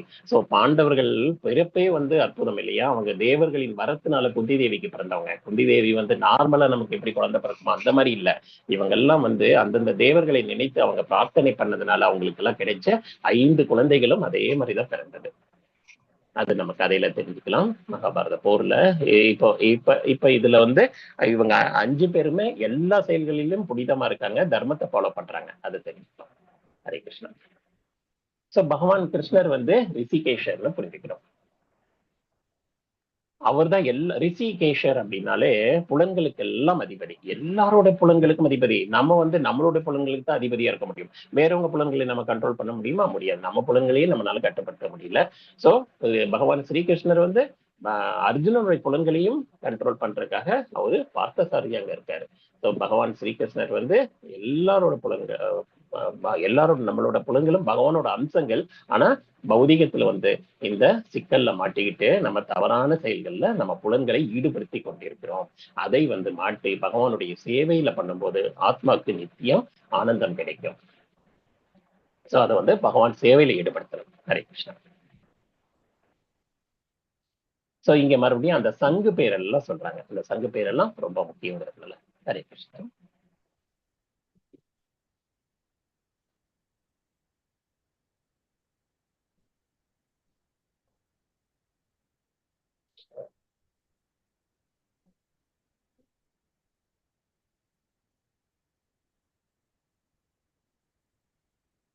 அது யுதிஷ்டர் வந்து புத்தியின் புதல்வர் இல்லையா? அவர் வந்து என்ன சங்கு வச்சிருக்காரு? அனந்த விஜயம்ங்கிற சங்கும், நகுலன் வந்து சங்கோஷமும், சகோதேவன் வந்து மணிபுஷ்பகம் இப்படிங்கிற சங்கெல்லாம் வச்சிருக்காங்க. காசிராஜன், அப்புறம் சிகண்டி, திருஷத்யும்னன், விராடன், சாத்தியகி, துருபதன், திரௌபதியின் புதல்வர்கள் மற்றும் மாவீரர்களான சுபத்திரையின் மகனை போன்ற பலரும் தத்தமது. இவங்களோட சங்குகள் பேரெல்லாம் வந்து சொல்லலை இங்க. பட் வந்து எல்லாமே வந்து விளக்கம் இங்க சொல்லியிருக்கு. அதாவது பாண்டவர்கள் சைடில் இருக்கிற அத்தனை சங்கமே வந்து ரொம்ப மகத்துவமான சங்கு, அதுல இருந்து தெரிஞ்சுக்கலாம். சோ தெய்வீக சங்கங்கள் அவங்க கிட்ட இருக்கிறது. அதை வந்து அடுத்த ஸ்லோகத்தில் சொல்றாங்க. ஹரே கிருஷ்ணா. அனைத்து பாண்டவர்களின் சங்குகளையும் ஊதினர் மற்றும் எல்லா வாத்தியங்களும் அதிர்ந்து முழங்கிது. அவங்க சங்கு ஊதும் போது மத்த வாத்தியமும் முழங்குச்சு. கிருஷ்ணர் கிட்ட இருக்கிறது பாஞ்சஜன்யம், அர்ஜுனன் இருக்கிறது ரொம்ப முக்கியமானது. இதை ஞாபகம் வச்சுக்கலாம். குயிஸ்ல கூட வரும். கிருஷ்ணர் கிட்ட இருக்கிறது பாஞ்சஜன்யம், அர்ஜுனன் கிட்ட இருக்கிறது தேவதத்தம், யுதிஷ்டர் வந்து அனந்த விஜயம்ங்கிற சங்கு, பீமன் கிட்ட இருக்கிறது வந்து பவுண்டரம் சங்கு, நகுலன் வந்து சுபோசம், சகாதேவன் கிட்ட இருக்கிறது மணிபுஷ்பகம். சோ இதெல்லாம் வந்து சங்கு கேட்ட உடனேயே திருதராஷ்டிரின் மகன்களின் இதயங்கள் நொறுங்கிச்சான். அந்த அளவுக்கு அவங்களுடைய சங்கு நாதம் வந்து தெய்வீகமா இருந்ததுனால அவங்களுடைய இதயமே தூள் தூளாச்சு. ஏன் தூள் தூளாச்சு? அதர்ம சைட்ல நிக்கிறாங்க. அதனால அந்த உள்ளுக்குள்ள அந்த பயம் வந்து நம்மளை நம்ம வீழ்ந்துருவோம் அப்படிங்கிற அந்த கலக்கத்துல இருக்காங்க. எல்லா சங்குகளுமே அழகாக பேர் வைக்கப்பட்டு தனி கவனத்துடன் குறிப்பிடப்படுகின்றனங்கிறத இங்க பாத்துக்கலாம். இந்த ஸ்லோகம் வரிசையா பார்த்தோம்னாலே எல்லாம் அந்த சங்கோட பேரெல்லாம் டீட்டெயிலா சொல்லிட்டு வந்துட்டு இருப்பாங்க. இது பார்த்தாலே ஒரு தடவை படிச்சாலே புரிஞ்சுக்கும். ஸோ அது ஒரு தடவை படிச்சு பாருங்க, இதுல இருந்து தெரிஞ்சுக்கலாம். ஆனா நம்ம என்ன பண்றோம், இங்க எல்லாம் வந்து நம்பர் வச்சுதான் கூப்பிட்டு இருக்கோம். ஹாஸ்பிட்டல்ல கூட பாத்தீங்கன்னா தெரியும். அந்த 12th பேஷண்ட் 12க்கு என்னாச்சு பாரு, போய் பாரு, 44வது ஸ்லோகம் 44வது நம்பருக்கு ஊசி போடு, இப்படிதான் பேசுறாங்க. சோ நம்ம கலாச்சாரம் இப்படிதான் இருக்கு. பின்னோக்கி போயிட்டு இருக்கோம் நம்ம. சகோஷாதாத்ரஷ்டானாம் ஹிருத்யானி வியதாரயத் நபட்ச பிருத்திவீம் சைவ துமுலோ அபியனோநாதயன். இந்த ஸ்லோகத்துல என்ன சொல்றாங்க? சங்கொலிகளின் முழக்கம் பேரொலியா இருந்துச்சு, பூமியும் வானத்தையும் நடுங்கிற மாதிரி திருதராஷ்டிரின் மகன்கள் இதயத்தை நொறுக்குச்சு அப்படிங்கிறத இங்க பார்க்கலாம். அந்த பாண்டவர்கள் சங்கநாதம் வந்து கௌரவர்கள் இதயத்தையும் நடுங்க வைக்குது. சோ கிருஷ்ணர் இருக்கிற இடத்துலதான் வெற்றி இருக்கும் இல்லையா? அது அவங்களுக்கு புரிஞ்சிருச்சு ஓரளவுக்கு. பட் இருந்தாலும் தன்னுடைய சுய இதை விட்டு கொடுக்கறதுக்கு அவங்க ரெடியா இல்ல. முடிஞ்ச அளவுக்கு போராடலாங்கிறதுல திரும்பவும் ட்ரை பண்றாங்க. இந்த பாஞ்சஜன்யம் வந்து கிருஷ்ணரோட சங்கு இல்லையா? அந்த சங்கு வந்து திருப்பார்கடல்ல வந்து இந்த அமிர்தம் கடையிறாங்க இல்லையா? அந்த வாசுகி பாம்பை வச்சு அமிர்தம் கடையிறாங்க. அதுல இருந்து வெளியில வந்த சங்கு. அதனாலதான் அந்த சங்குக்கு ரொம்ப மகத்துவம் இருந்தது. அதே மாதிரியே அந்த சங்க நாதம் எல்லாம் வெற்றிக்கு அறிகுறியா இருந்தது. அந்த அதுல இருந்து வர்ற சவுண்ட் வந்து வெற்றிக்கு வந்து அறிகுறியா இருக்கு அப்படிங்கறத இங்க பாக்கலாம். சோ கிருஷ்ணர்கிட்ட சரணடைஞ்சவங்களுக்கு எவ்வளவு பெரிய ஆபத்துல இருந்தும் பயப்படவே தேவையில்லை. ஹரே கிருஷ்ணா. சோ பயம் இல்லாம இருக்கலாம் பக்தர்கள் வந்து. ஹரே கிருஷ்ணா. கிருஷ்ணர்கிட்ட சரணடைந்த ஒருவருக்கு ஆபத்திலிருந்து பயப்படவே தேவையில்லை. பயம் இல்லாம நிம்மதியா இருக்கலாம். பக்தர்கள் பயப்படவே தேவையில்லை. எதிர்காலத்தை பற்றி பயமே இல்லை அவங்க கிட்ட. ஏன்னா பகவான் கிட்டே போய் சேரப்போறோம், நாம ஏன் பயப்படலாம்? ராகே கிருஷ்ணா மாரேகே, மாரே கிருஷ்ணா ராகே கேன்னு சொல்லியிருக்காங்க. சோ கிருஷ்ணர்கிட்ட கிருஷ்ணர் நம்ம பக்கத்துல இருக்கும்போது தர்மம் நம்ம சைடு இருக்கும். நம்ம சைடு இருக்கும்போது அனைத்து சகாக்களும் நமக்கு உதவி செய்வாங்க அப்படிங்கிறத இங்க புரிஞ்சுக்கலாம். அடுத்த ஸ்லோகத்துல அனுமானின் கொடியை தாங்கி அந்த தேர்ல வந்து அமர்ந்திருந்த பாண்டுவின் மகன் அர்ஜுனன். யாரு இங்க உட்கார்ந்துருக்காங்க? பாண்டுவின் புதல்வர் யாரு? அர்ஜுனன் உட்கார்ந்துருக்காரு. அந்த தேர்ல வந்து யாரு இருக்கா? நம்மளோட பகவான் ஸ்ரீகிருஷ்ணர் இருக்காரு. அர்ஜுனனும் ஸ்ரீகிருஷ்ணரும் அந்த வெள்ளை ரத தேர்ல உட்கார்ந்துருக்காங்க. அந்த ரதம் வந்து அக்னி தேவர்னால கொடுக்கப்பட்டது. சோ எல்லாமே புனிதத்துவம்.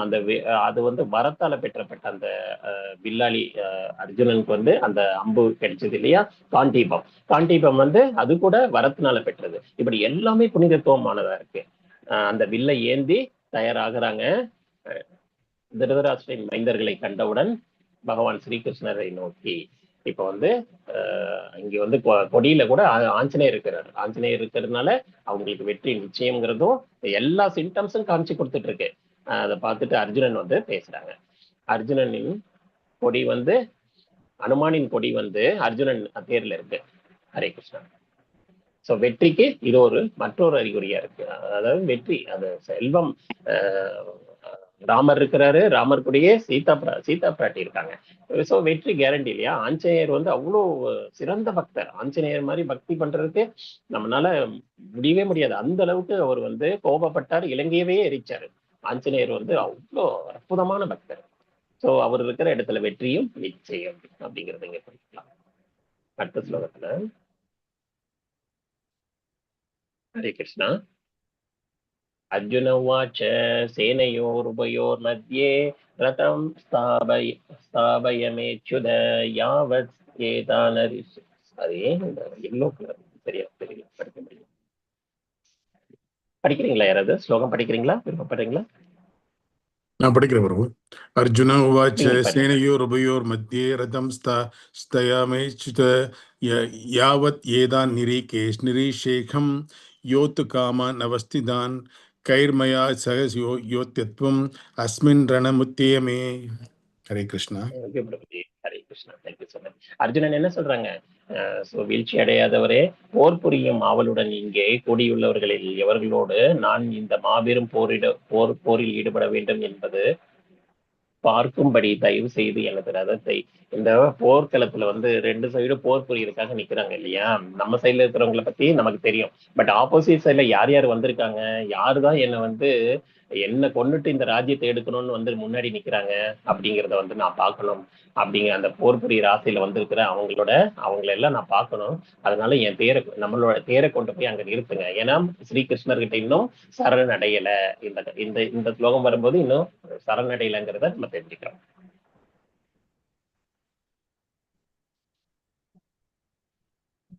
ஹரே கிருஷ்ணா. சோ இங்க திருதராஷ்டிரின் மகனை மகிழ்விக்கிற விருப்பத்தோடு இங்க போர் புரிய வந்திருப்பவர்களை நாம் பார்க்கணும்.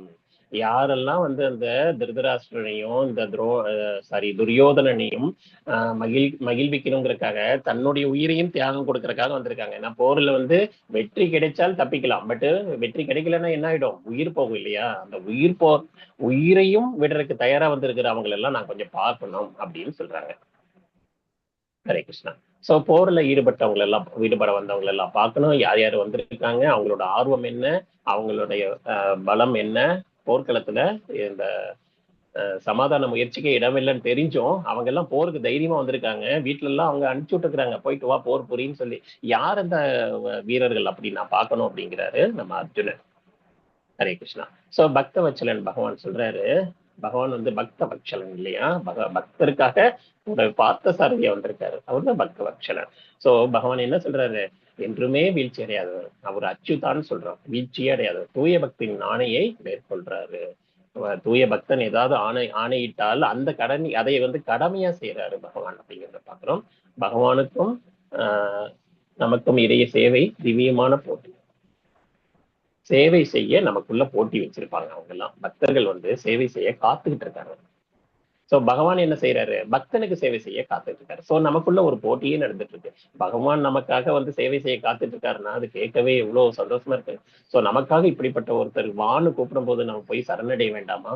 கிருஷ்ணர் நம் தேரை ஓட்டுவதற்கு தயாராக உள்ளார். நாம் தயாரா அவரிடம் நம் வாழ்க்கையை தேவை ஒப்படைக்க, நம்மளுடைய வாழ்க்கை தேவை ஒப்படைக்கிறதுக்கு நம்ம தயாரா இருக்கோமான்னு நம்ம தான் டிசைட் பண்ணணும். ஏன்னா வந்து அர்ஜுனன் மாதிரி குழப்பத்துலதான் நம்மளும் இருக்கோம்.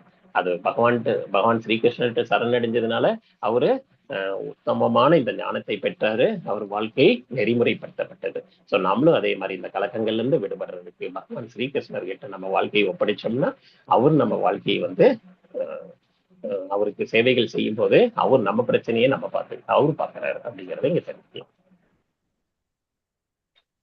ஏவம் உக்தே ரிஷிகேஷா குடாகேஷனம் பாரத சேனையோர் உபயோர் மத்தியே சாபவைத்வாரதோத்தமம். இங்க என்ன சொல்றாங்க? சஞ்சயன் சொல்றாரு. இங்க சஞ்சயன் வந்து யார்கிட்ட சொல்றாங்க? திருதராஷ்டிரர்கிட்ட சொல்றாங்க. அர்ஜுனன் இவ்வாறு சொன்ன உடனே அந்த ரதத்தை கொண்டு வந்து 2 தேருக்கு நடுவுல கொண்டு போய் பகவான் ஸ்ரீகிருஷ்ணர் நிறுத்துறாரு அப்படிங்கறது யார் சொல்றாங்க? சஞ்சயன் வந்து திருதராஷ்டிரர்கிட்ட சொல்றாங்க. ஏன்னா அங்க பாக்குறது அப்படியே இங்க டெலிகாஸ்ட் பண்றாரு. சோ அர்ஜுனன் வந்து குடாகேசான்னு சொல்றாங்க. குடாகேசான என்ன? தூக்கத்தை வென்றவங்க, அறியாமையும் வென்றாங்க. ஏன் அறியாமை எப்படி வெல்லப்பட்டது? பகவான் ஸ்ரீகிருஷ்ணர்கிட்ட சரணடைஞ்சாங்க. அதனால அவருக்கு அறியாமை போயிடுச்சு. ஆனா அவரு தூக்கத்தையும் வெல்லக்கூடியவர். வில்லாளி இல்லையா? போருக்குன்னு வந்துட்டா தூக்கம் கூட வராது. அந்த மாதிரி ரொம்ப மிக பலசாலி, உலக புகழ் பெற்ற வில்லாளி வீரன் வந்து அர்ஜுனன். அந்த இடத்துல நம்ம இதை புரிஞ்சுக்கலாம். அந்த நேம் வச்சு கூப்பிடுறாரு. ஒரு சில நேம்கள் எல்லாம் வச்சு இவரும் கூப்பிடுறாரு, பகவான் ஸ்ரீகிருஷ்ணரையும் அர்ஜுனனையும் கூப்பிடுறாரு. ஸோ அதுல அவங்களுடைய குளோரிபிகேஷனை புரிஞ்சுக்கலாம். ஸோ உணர்விலும் சரி உறக்கத்திலும் சரி பக்தனால கிருஷ்ணரது நாமம், ரூபம், குணம் மற்றும் நிலைகளை நினைப்பதில் இருந்து ஒருபோதும் விடுவிக்க முடியாது. பக்தர்கள் வந்து எப்படி அட்டாச் ஆயிருக்காங்க பகவான் கிட்ட அப்படின்னா, பகவான் ஸ்ரீகிருஷ்ணர் கிட்ட அவருடைய ரூபம், குணம், நாமம் இதுல வந்து எப்பவுமே கனெக்ட் ஆயிருக்காங்க. ஏதாவது ஒண்ணுல அவங்க சிந்தனைகள் இருந்துகிட்டே இருக்கும். ஒன்னா அவரோட லீலைகள்ல மனம் லயித்து இருக்கும், இல்லைன்னா வந்து அவர் ரூபத்தை கண் முன்னாடி கொண்டு வந்து அதை தரிசனம் பண்ணிட்டே இருப்பாங்க, இல்லைன்னா அவங்க நாமத்தை ஜெபிச்சுக்கிட்டே இருக்காங்க. எப்படியோ ஒரு வகையில பகவான்கிட்ட கனெக்ட் ஆகிட்டே இருக்கிறாங்க பக்தர்கள். சோ இப்படி இருக்கிற பக்தர்கள் கிட்டதான் பகவான் தன சேவை செய்வதற்காக வராது அப்படிங்கிறத நம்ம இங்க பார்க்கலாம். அவ்வளவு தள்ளாடிய வயதுல அவர் போய் நமக்கு சில பிரபுபாதர், நம்ம இந்த ஸ்தாபக ஆச்சாரியார் சில பிரபுபாதர் கேஜி, அவர் வந்து நம்ம மேற்கத்திய நாடுகள்ல அவ்வளவு கீழ்நிலையில இருந்த ஹிப்பிகள் அவ்வளவு மோசமா பிஹேவ் பண்ணுவாங்க. அவங்கள எல்லாம் குடிபோதை பழக்கம் அது இதுன்னு இருந்தவங்களை எல்லாம் வந்து நெறிமுறைப்படுத்தி கூட்டிட்டு வர்றாரு ஸ்ரீல பிரபுபாதர். அவருக்கு பகவான் ஸ்ரீகிருஷ்ணரோட அருள் இருந்ததுங்கிறத நம்ம புரிஞ்சுக்கலாம். சோ நம்ம என்ன செய்யணும்? ஹரே கிருஷ்ண மகாமந்திரம் ஜபம் செய்யணும். ஹரே கிருஷ்ணா கிருஷ்ண கிருஷ்ண ஹரே ஹரே, ஹரே ராம ராம ராம ஹரே ஹரே அப்படிங்கிறத நம்ம செய்யணும். பகவத்கீதையை கேட்கணும், பகவத்கீதையை படிக்கணும். சோ இதுல இருந்து நம்ம இதெல்லாம் புரிஞ்சுக்கிறோம். ஏன்னா பகவத்கீதை கேட்கறதும் சிரவணத்துல வருது, பக்தி தோன்ல வருது. அப்புறம் படிக்கணும். பகவத்கீதையில நிறைய ஞானம் இருக்கு. அதாவது இது ஒரு புக்கு தானே, நம்ம எத்தனையோ சிலபஸ்ல இது மாதிரி புக்கு நிறைய புக்கு ரெஃபர் பண்ணியிருப்போம். டிகிரி படிக்கும் போது எத்தனையோ புக்கெல்லாம் ரெஃபர் பண்ணியிருப்போம். அதுக்கு மேல நமக்கு படிக்க வேண்டியது இல்லை, அதுலயே சென்டம்ஸ் எல்லாம் கூட வாங்கிரும். ஆனா பகவத்கீதை அப்படி இல்லை. பகவத்கீதை படிக்க அதுல இருந்து ஒவ்வொரு புதுசா ஒரு ஞானம் வந்துகிட்டே இருக்கும். அதனாலதான் இப்ப லெவல் வைஸ்ல நம்ம சொல்லிட்டு இருக்கோம். இப்ப கூட நம்ம கொஞ்சம் ஸ்பீடா போயிருந்தா கூட அடுத்த லெவல்ல இன்னும் கொஞ்சம் டீட்டெயிலா புரிஞ்சுக்கிறீங்க. சோ இந்த லெவலுக்கு நம்ம மனசுக்கு எவ்வளவு ஏத்துக்க முடியுமோ அதை மட்டும்தான் இங்க சொல்லிட்டு இருக்கோம். இந்த ஸ்லோகத்துல 1.25ல பீஷ்ம துரோண பிரமுகத்த சர்வேஷாம் சமசுச்சிதாம் உவாச்ச பார்த்த பஷ்யைதான் சமவேதான் குருநிதி. பீஷ்மர், துரோணர் மற்றும் உலகத் தலைவர்கள் முன்னிலையில் இத்தனை பேர் முன்னாடி இது நடக்குது, இந்த போர். பீஷ்மர் இருக்கிறாரு, துரோணர் இருக்கிறாரு. பார்த்தா இங்கே கூடியிருக்கும் குரு வம்சத்தை பாரு. பார்த்தானா யாரு? இங்க அர்ஜுனன் வந்து பார்க்க சொல்றாரு. பகவான் ஸ்ரீகிருஷ்ணர் காமிக்கிறாரு. ரெண்டு படைகளுக்கு நடுவுல தேரை கொண்டு போய் நிறுத்திட்டாரு. ஏன்னா அவன் கட்டளை இட்டான் இல்லையா, அவன் நினைச்சிட்டு இருக்கான் நம்ம ஃப்ரெண்டு தான் உட்கார்ந்துருக்காங்க பார்த்த சாரதியான்னு. அவருக்கு இன்னும் முழுசா புரியல. இன்னும் கொஞ்ச நேரத்துல வந்து பகவான் கிட்ட சரணடைஞ்சிருவார் பாருங்க. ஹரே கிருஷ்ணா. போர்க்களத்துல வந்து இருதரப்பு சேனைகளின் நடுவுல நின்ன மாதிரி தந்தைமார்கள் இருக்காங்க, பாட்டனார்கள் இருக்காங்க, ஆச்சாரியார்கள் இருக்காங்க, மாமன்கள் இருக்கிறாங்க. ஏன்னா சகுனி வந்து இவருக்கும் மாமன் தான். எஸ் மதன், ஹரே கிருஷ்ணா. பிரபுஜி ஹரே கிருஷ்ணா. ஸ்லோகங்கள் தெரியல பிரபுஜி. யார் யார் ஆமா இருக்காங்கன்றது மட்டும்தான். ஆமா ஆமா, அது எல்லோ கலர்ல இருக்குங்களா? புக்ல இருந்து படிங்க நீங்க வேணா. இருக்கா மத்தாஜி புக்கு கையில? இல்ல பிரபுஜி, நான் ஒர்க்ல இருக்கிறேன், புக் எடுக்க முடியாது. சரி சரி சரி, ஓகே ஓகே ஓகே. படிப்பாங்க. இப்ப நான் படிக்கிறேன் வேணா. பிரபு படிக்கிறீங்களா? நான் படிக்கட்டுங்களா?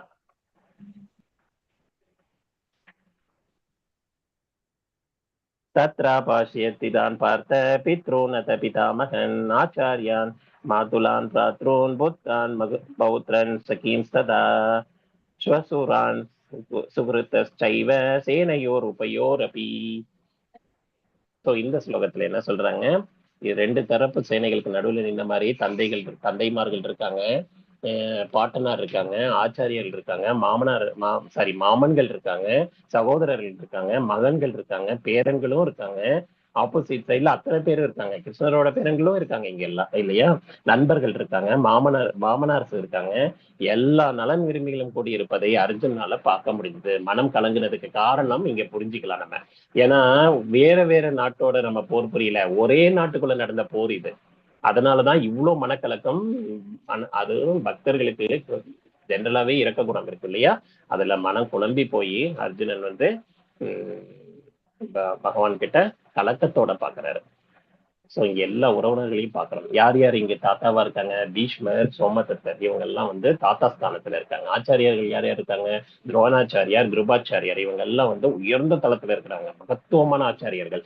அவ்வளவு வித்தைகளை கத்துக் கொடுத்தாங்க. ஆனா ரெண்டு படைகளுக்கும் கத்துக் கொடுத்துட்டாங்க. இங்க வந்த பிரச்சனையே என்ன? ரெண்டு படையில இருக்கிறவங்களும் இவங்களோட சீடர்கள். சோ இங்க சகுனி இருக்காங்க, அப்புறம் சல்லியன் இருக்காங்க. இவங்க எல்லாம் வந்து மாமா ஸ்தானத்துல இருக்காங்க. சகோதரர்கள் வந்து கௌரவர்கள் அத்தனை பேரும் வந்து பாண்டவர்களுக்கு சகோதரர்கள் இல்லையா? சோ அதை தெரிஞ்சுக்கலாம். நண்பர்கள் வந்து அஸ்வத்தாமன் இருக்காங்க. அஸ்வத்தாமன் வந்து எங்க இருக்காங்க? ஆப்போசிட் சைடு கௌரவ படையில் இருக்காங்க. அஸ்வத்தாமனையும் பாக்குறாங்க. ஏன்னா துரோணாச்சாரியாரோட மகன். துரோணாச்சாரியார் யாரு? தன்னுடைய குருவோட மகனும் அங்க நிக்கிறாங்களே. நலன் விரும்பிகள் அது கிருத்தவர்மன், இந்த மாதிரி எல்லாம் அந்தந்த நாட்டுக்கு தேவையான ஆதரவை தட்டி இருப்பாங்க இல்லையா? இப்ப எப்படி அரசியல்ல பண்றாங்க, அதே மாதிரி அந்தந்த நாட்டுக்கு தேவையான அந்த நாட்டுக்கும் சப்போர்ட் பண்றதுக்காக ஒரு சில சிறு நாடுகள் வந்து ஜாயின் ஆயிருக்கும் இல்லையா? சோ அந்த மாதிரி எல்லா நலன் விரும்பிகளும் இருக்கிறத பார்த்ததுனாலதான் போரிட மாட்டேன், சண்டை விட மாட்டேன் என்பதற்கான காரணங்களை முன்வைக்கிறாரு. முக்கியமான காரணங்கள் இதுதான் வந்து ரொம்ப இம்பார்ட்டன்ஸ். நம்ம இந்த இடத்துல பார்க்கலாம். 5 காரணங்களை முன்வைக்கிறாரு. இரக்கம், அதை வந்து இந்த 28வது ஸ்லோகம் வரைக்கும் இப்ப பார்த்தோம். இன்பமின்மை, இவங்களெல்லாம் கொண்டுட்டு யாருக்காக நம்ம ஸ்டேட்டஸை மெயின்டைன் பண்ணணும்னு நினைச்சோமோ இவங்களெல்லாம் தொலைச்சிட்டு, என்னோட தம்பி, அண்ணன் தம்பி இவங்களெல்லாம் தொலைச்சிட்டு நான் எப்படி சந்தோஷமா இருக்கிறது? சோ இவங்களெல்லாம் கொன்னா எனக்கு பாவம் வராதா? இத்தனை பேரை கொல்றனே, இந்த பாவம் எனக்கு வராதா? நமக்கு ஜென்ரலா நமக்குள்ள வர்ற இந்த கொஸ்டின்ஸ் தான். குடும்ப பாரம்பரியம் கெட்டு போயிடுமே. என்ன குடும்ப பாரம்பரியம்? வீரர்கள் இறந்துட்டா அந்த வீரனோட மனைவிகள் வந்து நிர்கதி ஆயிடுவாங்க. நிர்கதி ஆயிட்டாங்கன்னா என்ன ஆகும்? அவங்க வேற தன்னுடைய மகன்களை வளர்த்துறதுக்காக மறு கல்யாணம் பண்ணிக்க வேண்டி வரும். சோ இந்த மாதிரி பாரம்பரியமே கெட்டு போயிடுமே. ஏன்னா அவரு ராஜா ஸ்தானத்துல இருக்காரு, நம்மள மாதிரி இல்லையே. நம்ம ஒரு குடும்பத்துக்கு மட்டும்தான் நம்ம தலைவரா இருக்கோம். பட் அது வந்து ராஜ்யத்துக்கே தலைவரா இருக்காங்க அர்ஜுனன். அதனால அர்ஜுனனோட மனக்குழப்பம் இந்த 5 காரணங்களை முன்வைக்குது. 2 மனசா இருக்காங்க. போரிடுறதுனால என்ன எனக்கு கிடைச்சிட போகுது? இந்த போர்ல வெற்றி பெற்று நான் அனுபவிக்கிறத விட நான் பேசாம எங்கேயாவது சன்னியாசம் வாங்கிட்டு போயிடலாம், இப்படிங்கிற மாதிரி நிறைய குழப்பங்களை முன்வைக்கிறாரு அர்ஜுனன். 2 மனசோட இருக்கிற, போரிட மாட்டேன்னு சொல்லிட்டு இந்த இடத்துல சொல்றாரு. தான் சமீஷ்யாச கௌந்தேய சர்வான் பந்தோ நவஸ்திதான் கிருபையா பரையா விஷ்டோ விஷீதன்யிதம் அப்ரவீத். அதாவது குந்தி மகனன் அர்ஜுனன் வந்து என்ன சொல்றாங்க? பலதரப்பட்ட நண்பர்களையும் உறவினர்களையும் பார்வையிட்ட போது கருணையில மூழ்கி இவ்வாறு சொல்றாங்க. சோ இந்த இடத்துல முக்கியமா தெரிஞ்சுக்கிறது, பக்தர்களுக்கு உள்ளது இரக்க குணம். அவங்க தன்னுடைய எதிரிகளுக்கு கூட துரோகம் நடக்கக்கூடாது அப்படின்னு நினைப்பாங்க. ஏன்னா அந்த கஷ்டத்தை அவங்க அனுபவிக்கிறத தாங்கும் மனப்பக்குவம் அவங்களுக்கு இருக்காது. இது ரொம்ப முக்கியமான விஷயம், நம்ம புரிஞ்சுக்க வேண்டிய விஷயம். அர்ஜுனன் வந்து தவறான டிசிஷன் தான் எடுக்கிறாரு. நான் போர் புரிய மாட்டேங்கிறது தவறான டெசிஷன். ஆனா உள்ளுக்குள்ள இருக்கிற அந்த பக்குவம் இருக்கு இல்லையா, அது உயர்ந்த பக்குவம். நமக்கும் கூட வாழ்க்கையில இப்படி எல்லாத்துலயும் கரெக்டா டெசிஷன் எடுக்க முடியாது. நமக்குள்ள இருக்கிற அந்த கருணையான குணத்தினால நம்ம ஒரு சில டெசிஷன் வந்து தப்பான எடுப்போம். அது நம்ம எடுக்கிறது கரெக்டா இல்லையான்னு தெரிஞ்சுக்கிறதுக்கு நம்ம வாழ்க்கையில சில குரு குரு குரு கிட்ட சரணாகதி ஆகணும். நம்ம ஆன்மீக குரு கிட்ட சரணாகதி ஆகணும். அவங்க கீழே இருக்கிற அந்த சிக்ஷா சிக்ஷா குரு, தீக்ஷா குருன்னு இருக்காங்க இல்லையா. சரி, நம்ம இப்போ இந்த இஸ்லாம் அமைப்பிலேயே சிக்ஷா குருக்கள் நிறைய பேர் இருப்பாங்க. அவங்க கிட்ட நம்ம பர்சனல் விஷயத்த நம்பிக்கையோட சொல்லி அவங்க கிட்ட இருந்து அந்த ஞானத்தை பெறணும். எது எனக்கு சரி அப்படிங்கிறத புரிஞ்சுக்கணும். எப்பவுமே நம்ம யார் இன்வால்வ் ஆயிருக்கோமோ அவங்களால கரெக்டான டெசிஷன் எடுக்க முடியாது. அதுக்காக வந்து நமக்கு இன்னொருத்தர் மூலமா அந்த உதவியை தெரிஞ்சுக்கணும். அவங்க வந்து நாயஸ்தரா இருக்கணும். அதாவது தவறான எண்ணங்கள் உள்ளவங்களா இருக்கக்கூடாது. அதனாலதான் சீட பரம்பரை வர்றவங்களை நம்ம செலக்ட் பண்ணணும். சீட பரம்பரையில அந்த பக்தி, பகவான் கிட்ட பக்தி உள்ளவங்க தான் கரெக்டான தர்மத்தையும் ஞானத்தையும் சொல்ல முடியும். அதுலயும் வந்து நம்ம குருவை செலக்ட் பண்ணணும். செலக்ட் பண்ணதுக்கு அப்புறம் அவங்க மேல நம்பிக்கை வைக்கணும். நம்பிக்கை ரொம்ப முக்கியம். ஸ்ரத்தா வந்தாதான் அந்த நம்பிக்கை இருந்தாதான் அவங்க கிட்ட இருந்து அந்த ஞானத்தை பெறுவதற்கு நமக்கு ஒரு நல்ல பலன் கிட்டும். இப்ப டாக்டர் மேல நம்பிக்கை இல்லாம நம்ம அங்க போய் நிக்க முடியாது இல்லையா. அதே மாதிரிதான் நம்ம இங்க வந்து நம்பிக்கையோட அவங்க கிட்ட நம்ம அந்த விவரத்தை சொல்லி நம்ம அதுக்கான வழிமுறைகளை கேட்டு தெரிஞ்சுக்கணும் அப்படிங்கறத இங்க புரிஞ்சுக்கலாம். ரொம்ப முக்கியமான விஷயம் இரக்கம். ஹரே கிருஷ்ணா. திருஷ்டுவேமம் ஸ்வஜனம் கிருஷ்ணா யுயுத்ஸம் சமுபஸ்திதம் சுதந்தி மம காத்ராணி முகம் ச பரிசுஷ்யதி. இங்க என்ன சொல்றாங்க அர்ஜுனன், எனது அன்பு கிருஷ்ணரே, போரிடும் உணர்வுடன் என் முன் கூடியுள்ள எனது நண்பர்களையும் உறவினர்களையும் கண்டு என் உடல் அங்கங்கள் நடுங்கி வாயு உணர்வதை உணர்கிறேன். அர்ஜுனன் நடுங்குறாரு. இந்த மாதிரி போர் புரியறதுக்காக நான் இந்த உணர்வோட கூடியிருக்கிற அத்தனை பேரையும் பார்த்து, என்னோட நண்பர்கள் உறவினர்கள் எல்லாம் பார்த்து என் உடல் அங்கங்கள் நடுங்குது. இது வந்து பௌதீக உடல் உடல் உடல் சிரமம், பௌதீகத்துல இந்த உடல் சிரமம். ஹரே கிருஷ்ணா. சோ நீங்க மறுபடியும் முன்னாடி போக போக ஸ்லோகங்கள் படிக்கிறதுக்கு நீங்களும் ட்ரை பண்ணுங்க. நீங்க ரெடியா இருந்தீங்கன்னா நாங்க உங்களுக்கு கூப்பிடுறோம். நாளையில இருந்து மறுபடியும் ஸ்லோகங்கள் படிக்கிறதுல உங்களுக்கும் வாய்ப்பு கொடுக்குறோம். தயவு செஞ்சு ஹேண்ட் ரைஸ் பண்ணுங்க. உங்களுக்கு தான் ஃபர்ஸ்ட் ப்ரியாரிட்டி. அடுத்த தடவை நீங்களும் படிக்கிறதுக்கு முயற்சி பண்ணுங்க. ஆனா படிக்க வந்துடும். நாங்களாம் யாருமே வந்து படிச்சதுனாலதான் ப்ராக்டிஸ் ஆச்சு. ஸோ அதனால நீங்களும் படிக்கலாம். உங்களுக்கும் வாய்ப்பு கொடுக்குறோம். ஸோ இதனோட உட்பார்வை என்ன, இரக்கத்தினால மூழ்கி போயிட்டான் அர்ஜுனன். அனைவருமே ரத்த சம்பந்தமான உறவினர்கள், நண்பர்கள், உறவினர்கள். மென்மையான இதயம் வந்து தாங்க முடியல அவனால. அந்த இதயம் தாங்கவே முடியல. போர்ல கூட அவன் தோல்வி பெற்றதுக்காக உடல் நடுங்காது. ஆனா போர்ல வந்து போர்ல பார்ட்டிசிபேட்டே பண்ணாம அவன் வந்து உடல்லாம் நடுங்க ஆரம்பிச்சிருச்சு. ஹரே கிருஷ்ணா. சோ நம்ம என்ன செய்யணுங்கிறத இங்க கேக்குறாங்க. உங்களோட சகோதரருக்கு யாருக்காவது அறுவை சிகிச்சை தேவைப்படுதுன்னு வச்சுக்கோங்க. அதுக்கான ஒரு தீர்வு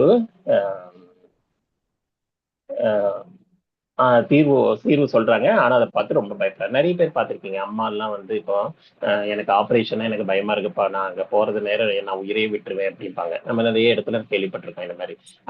அதை பார்த்து பயந்துடுறாங்க. பயந்துறதுனால நம்ம அப்படியே விட்டுறலாமா, மருத்துவர்கிட்ட அழைத்து போகாம நம்ம அப்படியே விட்டுறலாமா, இல்ல வந்து அந்த அறுவை சிகிச்சை செய்யணுமா? சோ இதை நம்ம புரிஞ்சுக்கணும். அதே மாதிரி நீதிபதி வந்து ஜட்ஜ்மெண்ட் கொடுக்குறாரு. ஒரு சின்ன பையன் வந்து பாலியல் பலாத்காரத்துல வந்து ஈடுபட்டுட்டாங்கிறதுனால அவனை கண்டுபிடிச்சிருக்காங்க. அவனுக்கு குற்றம் செஞ்சிருக்கான். அதுக்கான தண்டனை கொடுக்கணும் இல்லையா. அதுக்காக தண்டனை வழங்கி அவனை வந்து அந்த மாதிரி தண்டனைகளுக்கு அந்த மாதிரி குற்றங்களுக்கு தண்டனை இருக்குங்கிறத நிரூபிக்கணும் இல்லையா. அதுதான் நீதிபதி இல்லையா. இல்ல சின்ன குழந்தை தானே, பரவாயில்ல, தெரியாம பண்ணிட்டான் அப்படின்லாம் விட முடியாது இல்லையா. சோ தெரிஞ்சுக்கணும், எது நல்லது கெட்டதுங்கிறதெல்லாம் தெரிஞ்சுக்கணும். அப்புறம் நெருங்கிய நண்பர்கள் இருக்காங்க. அப்போ அவங்கள வந்து தீவிரவாத கும்பல்ல இருக்கிறாங்க. தீவிரவாத கும்பல்ல இருக்கிறதுனால இல்ல அவன் வாழ்க்கையை அவன் முடிவு பண்ணிக்கிறான், நாம ஏன் கண்டுக்கணும், நமக்கு சம்மந்தம் இல்லை அப்படின்னு விடக்கூடாது இல்லையா. அதை வந்து அவங்களோட பெற்றோர்களுக்கோ பெரியோர்களுக்கோ தெரிவிக்கணும், போலீஸுக்கோ தெரிவிக்கணும் இல்லையா. தவறு நடக்கிற இடத்துல இங்க தர்மம் அதர்மம் எல்லாம் தெரிஞ்சுக்கலாம். அதுக்காக இதை கொடுத்துருக்காங்க.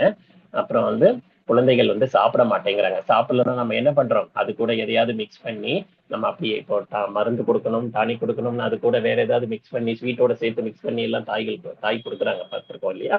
ஸோ அதே மாதிரி நம்ம அவங்களுடைய நோயை குணப்படுத்துறதுக்கு முயற்சி செய்யணுமே தவிர அதை பார்த்து பயப்படுறாங்கன்னு சொல்லிட்டு விட்டுறக்கூடாது அப்படிங்கிறத இங்க பார்க்கலாம். ஸோ நம்ம எது தர்மம் அதர்மம் எல்லாம் புரிஞ்சுக்கணும். அதற்காக நம்ம என்ன பண்ணணும், ஆன்மீக குரு கிட்ட சரணடையணும்.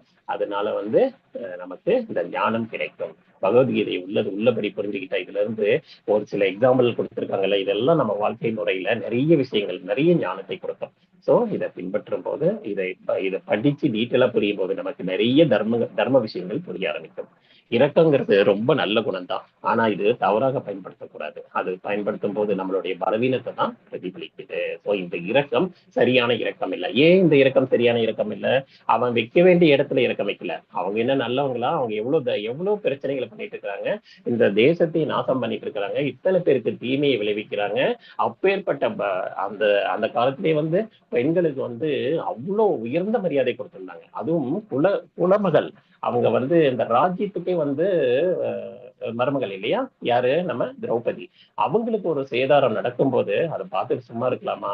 ஒரு ராஜ குலத்துல இருக்கிறவங்களுக்கே இந்த மாதிரினா அவங்க மக்களுக்கு எவ்வளவு தொந்தரவு பண்ணியிருப்பாங்க இல்லையா? அதுல இருந்தே புரிஞ்சுக்கலாம். இரக்கத்தையே காட்டல அவங்க. அந்த பொண்ணு அப்படியே இழுத்துட்டு அந்த சபையில நிறுத்தி அவங்களுக்கு அவமானப்படுத்தினாங்க. ஆனா கிருஷ்ணர் விடல, கிருஷ்ணர் காப்பாத்தினாங்கிறத நம்ம அங்க பாக்குறோம். சோ இந்த மாதிரி அவங்களுக்கு இரக்கம் காட்டுறது எவ்வளவு தவறானது. அதாவது வைக்கக்கூடாத இடத்துல நம்ம இரக்கம் காட்டுறோம் அப்படிங்கறத இங்க தெரிஞ்சுக்கலாம்.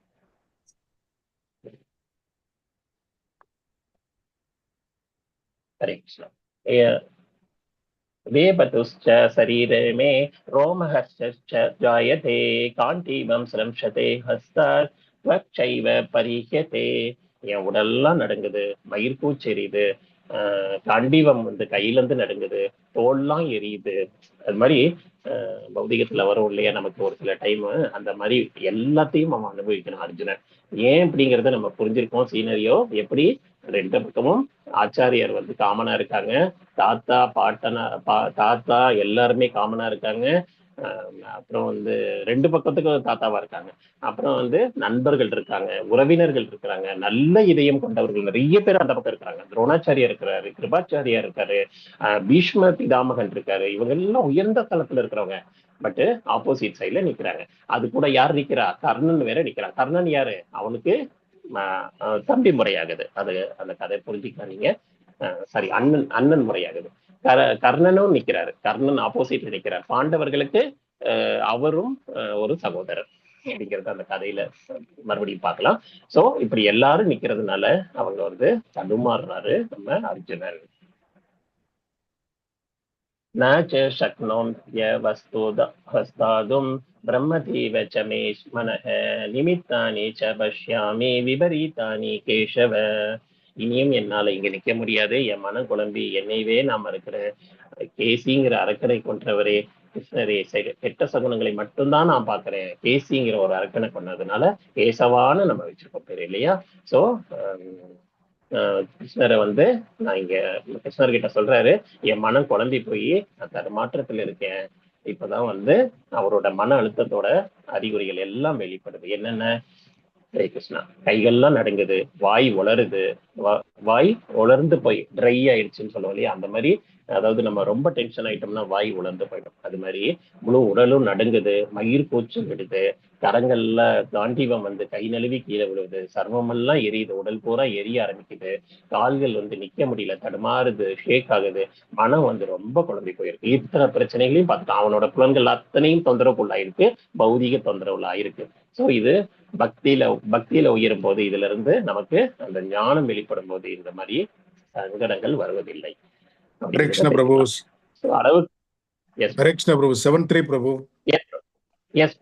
அதே முடிஞ்சது, இதோட முடிஞ்சது. இந்த ஸ்லோகத்துக்கான விளக்கங்களை மட்டும் பார்க்கலாம். இதான் லாஸ்ட். அளவுக்கு அதிகமான பற்றுதல் ஆபத்தானது. அது நம்மை இந்த பௌதிக உலகத்தோடு பந்தப்படுத்தி நம்ம புத்தியவே பேதலிக்க வச்சிடும். சோ பற்றுதல் ரொம்ப டேஞ்சர். சோ இதுல இருந்து இந்த பௌதிக உலகத்தோட நம்ம தொந்தரவு பண்ணிக்கிட்டு நம்ம ரொம்ப புத்தி வேற பேதலிச்சிருது. ஸோ அதுல இருந்து நம்ம ரொம்ப கேர்ஃபுல்லா இருக்கணும். வைக்கக்கூடாத இடத்துல இறக்க வச்சதும் தவறு. அவன் மனக்குழப்பத்துல இருக்கிறாங்க. அந்த மனக்குழப்பத்துக்கு நம்ம பகவான் ஸ்ரீகிருஷ்ணர் எப்படி வழிகாட்டுறாருங்கிறத நாளைக்கு மறுபடியும் கண்டினியூ பண்ணலாம்.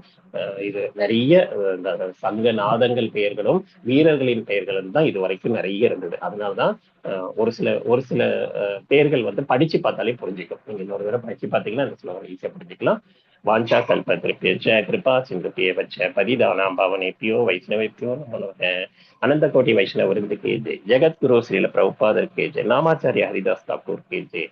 All glories to the assembled devotees. All glories, all glories, all glories to the assembled devotees.